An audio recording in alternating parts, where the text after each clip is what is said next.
Morning students, how are you? I hope all of you has been learned hydro energy, nuclear energy, thermal energy and light energy. I have given you so many examples as well as I have demonstrated you some things like solar cooker, windmills, solar power panel and nuclear power station. Let us see some small question, very short type question. I ask you some question, then I give you half minutes, then I will reply you. Let us see some very short question. What is the use of solar cell?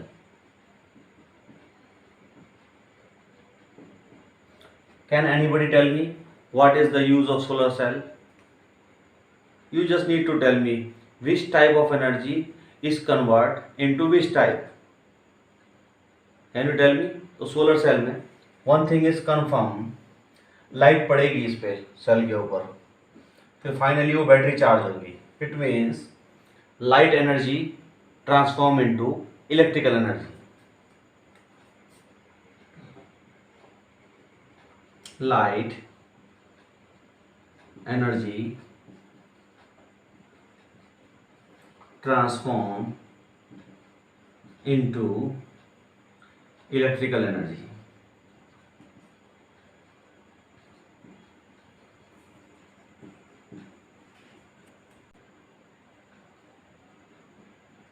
Question 2. What is the name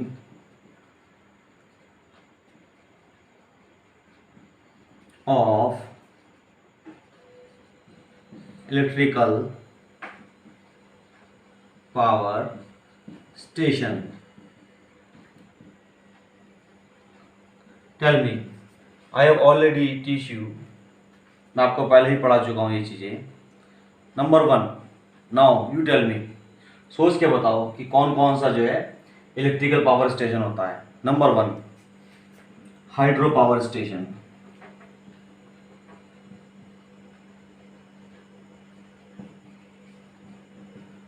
hydro power station means पानी के flow से turbines घूमती है और बिजली generate हो जाती है. ठीक है. Number 2 is thermal power station.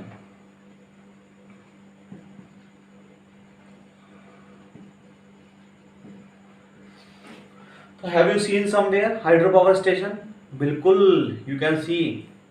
Rishikesh चले जाओ बस, और ऋषिकेश जो झूले में लक्ष्मण झूले के पास चले जाना. लक्ष्मण झूले से थोड़ा सा आगे एक और ब्रिज आएगा, उस ब्रिज के नीचे जो टरबाइन घूम रही होगी, वहां आपको बिजली बनती हुई दिखाई देगी. That is the hydro power station.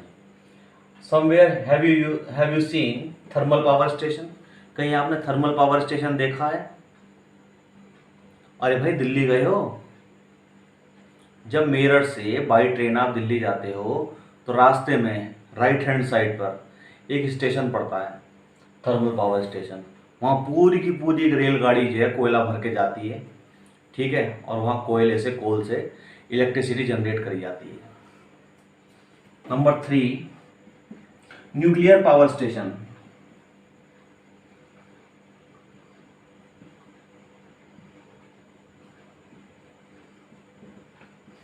तो ये मैंने 2-3 एग्जाम्पल आपको बताए हैं.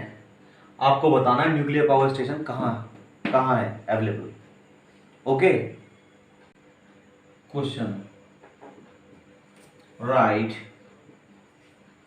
The name of some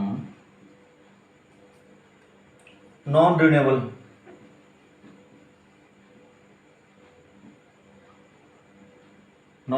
sources.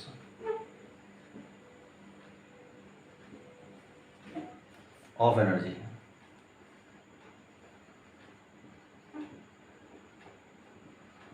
बताओ. You tell me मैं आपको यस्टरडे भी मैं आपको रिप्रेजेंट कर चुका हूँ। Yesterday I have already represented non renewable resources. Non renewable का मतलब एक बार यूज़ करो ख़त्म। गाड़ी में पेट्रोल भरवाया, एक बार यूज़ करा ख़त्म। भरा हुआ सिलेंडर लिया रिक्शा वाले से, यूज़ करी गैस, महीने बाद ख़त्म। कोयला लिया है, कोयले से जो है आपने अपनी वो जला ली भट्टी हलवाई ने, उसके बाद कोयला ख़त्म। मतलब जो कंज्यूम हो जाते हैं, that is called non renewable sources. Like diesel,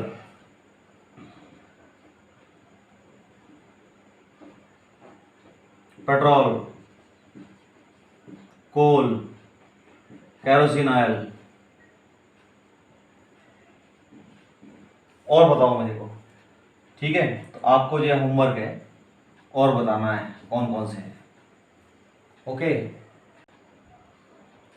next question, what are non conventional source of energy? तो होता क्या है बेसिकली, बच्चे पजल होते रहते हैं। क्या होते रहते हैं बच्चे? पजल। पजल किसे कहते हैं? जरा बोल के दिखाओ लगातार। कच्चा पापड़ पक्का पापड़, कच्चा पापड़ पक्का पापड़, कच्चा पापड़ पक्का पापड़। देन मैं मान जाऊंगा आपको। In the similar way, non renewable resources and non conventional sources, दोनों में अंतर है। रिन्यूएबल का मतलब जो कंज्यूम हो जाए, नॉन रिन्यूएबल का मतलब, ठीक है? नॉन कन्वेंशनल का मतलब, नॉन कन्वेंशनल का मतलब जो जनरली यूज नहीं होते। फॉर एग्जाम्पल सोलर कुकर या सोलर एनर्जी, ठीक है? सोलर एनर्जी का आप खाना बनाने में जनरली यूज़ नहीं कर सकते। क्यों नहीं कर सकते? अब रात को आपको खाना खाना है मान लो, तो वहाँ तो बस सूरज निकलेगा ही नहीं, आप लोग भूखे रह जाओगे। अब हो गया दिन में क्या हुआ, सर्दियों के दिन आ गए, वहाँ कोहरा ही कोहरा होता रहा, सूरज तब भी नहीं निकला, सन तब भी रेज नहीं हुआ, तो वहाँ क्या खाना नहीं बन पाया। तो ये इस टाइप के सोर्सेज क्या कहलाते हैं, जो जनरली हम यूज़ नहीं करते। फर्स्ट हो गया solar energy. Now you tell me second, wind energy.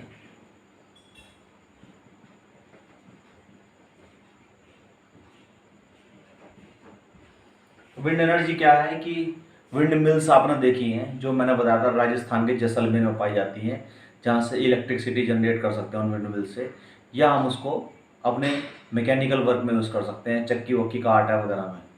तो उसको भी अब हवा चलेगी तो वो चलेगी मशीन, अदरवाइज वो वर्क नहीं करेगी। तो वो भी क्या है, विंड एनर्जी भी क्या आती है, non conventional source of energy. Number 3, tidal energy.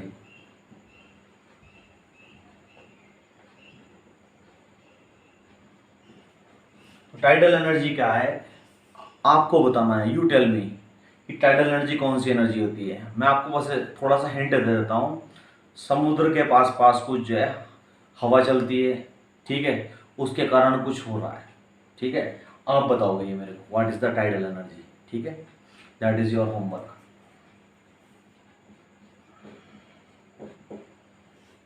And biomass energy.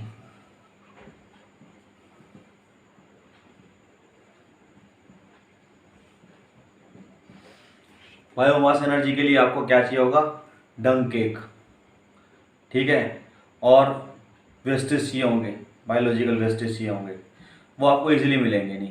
For example आप चले गए दिल्ली, और दिल्ली में जाके आप ढूंढने लगे डंग केक, डंग केक, डंग केक। डंग केक का मतलब गाय के जो है उबले बनते हैं जो गोबर के, वो मिलेंगे ही नहीं आपको वहाँ। तो वहाँ जो है मिलेंगे नहीं तो आप यूज़ नहीं कर सकते। These are the some non conventional source of energy. Non conventional means जो जनरली यूज़ नहीं होते, एंड कन्वेंशनल मीन्स जो जनरली हम यूज़ करते हैं, ठीक है? Right the name of process which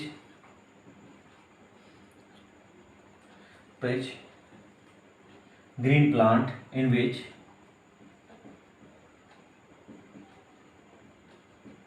synthesize their food.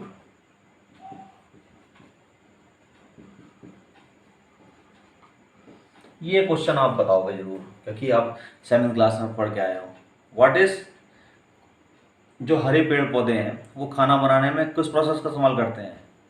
जल्दी बताओ जल्दी बताओ। फोटोसिंथेसिस।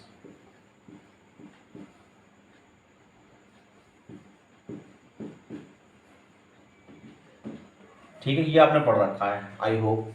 लेटर ऑन अपने आप आगे वाले चैप्टर में भी आने वाला है, ये हाफ ईयरली के बाद आएगा आपके। Let us see some match here. तो ये आपके पेपर में पूछे जाएंगे जरूर, whenever there will be your half yearly examination। तो इधर दे रखे हैं, मैं आपको बताता हूँ। पेट्रोल, कोल, कोल का मतलब कोयला। Dam on the river means बांध बनते हैं जो नदी के ऊपर।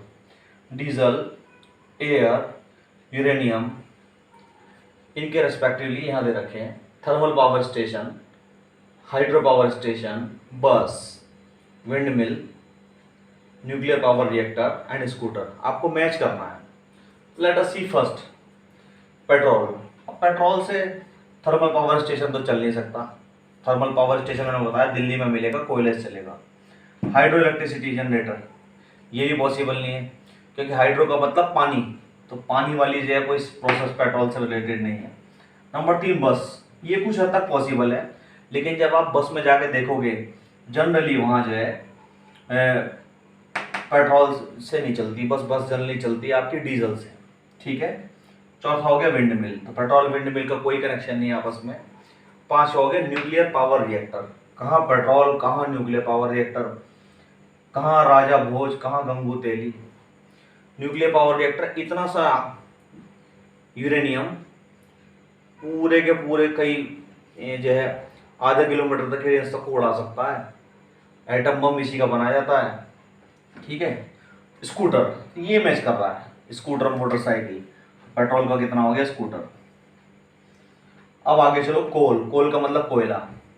कोल का हो गया थर्मल पावर स्टेशन। बिल्कुल सही, अभी मैंने थोड़ी देर पहले बताया कि कोयले की पूरी ट्रेन थर्मल पावर स्टेशन में जाती है, वहां से जो है कोयले से बिजली बनाई जाती है। तीसरा डैम ऑन द रिवर, बिल्कुल सही बात है। डैम का मतलब बांध बनाना आपको नदी के ऊपर। ये हो गया आपका हाइड्रो इलेक्ट्रिसिटी जनरेटर। हाइड्रो का मतलब वाटर, तो वाटर पे ही तो बनता डैम। चौथा डीजल, बिल्कुल सही बात है। अभी मैंने थोड़ी देर पहले बताया आपको, बसेस जो है बेसिकली डीजल से चलती हैं। Air, wind mills, wind mills को चलाने के लिए, रोटेट करने के लिए ब्लेड्स को, जो काइनेटिक एनर्जी किससे मिलती है? एयर से मिलती है। तो एयर क्या हो गया? Wind mill. यूरेनियम, यूरेनियम एक बहुत ज़बरदस्त सबस्टेंस है। अब ये यूरेनियम को समझने वाली बात है, ये क्या है? सबस्टेंस। अब तुम कहोगे सर सबस्टेंस क्या बता रहे हो?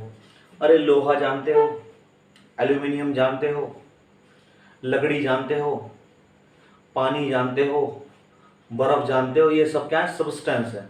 In the similar way uranium is also substance, ये एक पदार्थ है।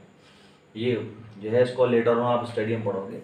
ये यूज होता है यूरेनियम कहाँ? न्यूक्लियर पावर रिएक्टर के अंदर। तो finally your chapter number 2 is complete. You have to see all the short question, as well as you have to see the match of the column, as well as what is your homework? You have to learn the fill in the blanks and short question, because a lot of question will become from this chapter, that is 100% confirm। तो आप लोग उसको याद कर लो अच्छे से, बार बार lecture दोबारा से देख लो। ओके।